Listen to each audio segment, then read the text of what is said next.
Okay, as I'm standing in one of the bunkers on the black core screens, around the black core screens, I'm thinking about, disease management and some of the tricky places and things that come up on golf courses that when you think about best management practices and you're trying to sort of optimize your pesticide use, some of these areas get a little tricky to manage out here. And some of it is the steepness of the slope. Like you look at these knobs here, and if it is south facing, right, south facing, it warms up more. So here we've had a issue over the years with root pathogens like summer patch.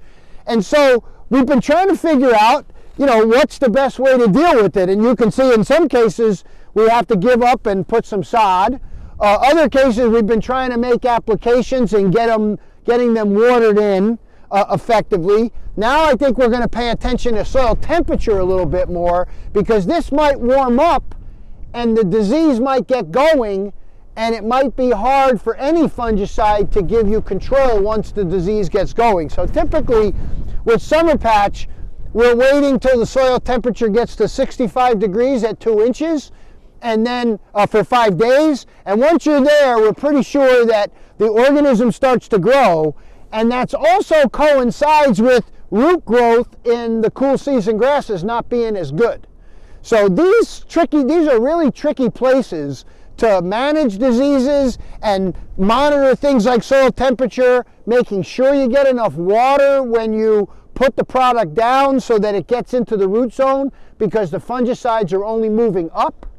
And obviously the threshold here is very low.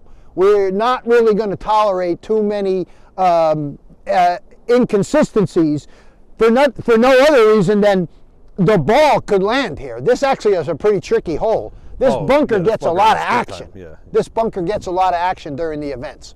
So a very interesting little strategy of managing root pathogens here, and one we're still learning about. In fact, Ming-Yi Chow, the new pathologist at Rutgers, has some samples, and he thinks we might have a different Magnaporthia or a different summer patch that might be eluding some of our normal controls, and that would be a worry by itself.